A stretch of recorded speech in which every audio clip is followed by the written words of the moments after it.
Next egg up is the poached egg. So take your saucepan.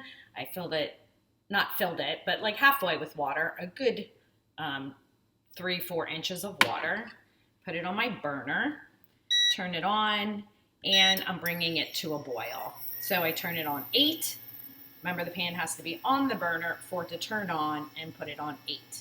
Once it's there, I'm going to let that boil and I'm going to get my egg ready. I like to use just a little small, little tiny bowl.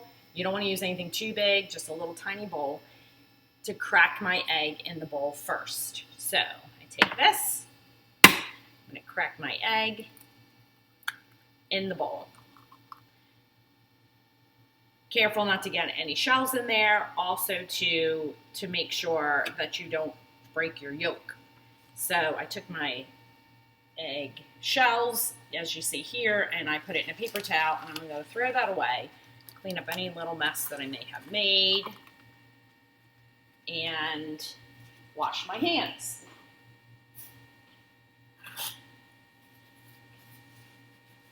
Okay, got my hands washed, keep my area clean, clean up any little drops of egg if I mistakenly did that.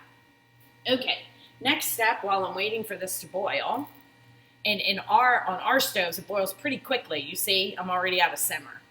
Then I'm going to add a little dab of white vinegar. Mrs. Reader, what's a dab? I'll show you. Ready? Watch for it.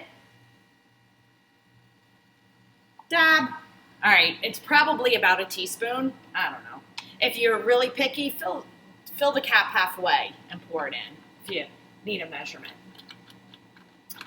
Now, the vinegar is important. You can use vinegar, you can use lemon juice. It's important because if you don't, then the whites of the eggs will not come together and you'll have a spread out old egg there.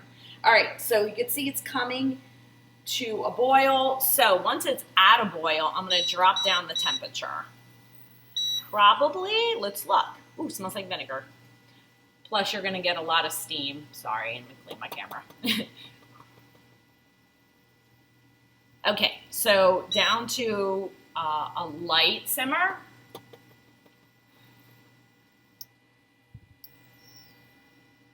Also so that you can see what I'm doing.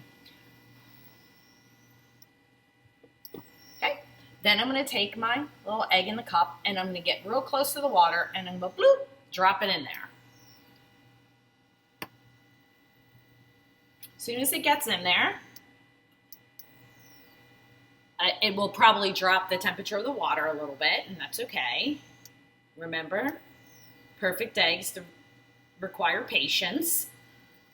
And then I'm going to get around that egg and just make sure it's not stuck to the bottom and help the little whites find its little yellow and stick together. There we go. So it's given a good cook. So I'll let you watch this cook for a little bit. My goal is, and again, see when it starts boiling again, I probably want to drop it down to 2. Our stove tops are very hot, very effective. So at 2 should be sufficient to get it to a simmer. So you don't want a big rapid boil because that might just crack your yolk. Okay. So it's coming together.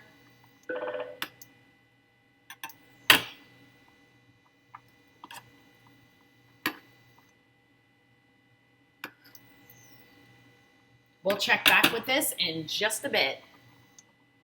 Okay, a little time lapse for you showing how the progression of my egg. It's probably only been maybe 1 more minute, and trying to clear my camera from the steam so you can see. But if I kind of get in there a little closer, you can see kind of where I'm at with it. I shut off my burner so it stops beeping at me. There we go. So I'm going to remove it from the pan and put it on my plate. Grab my plate.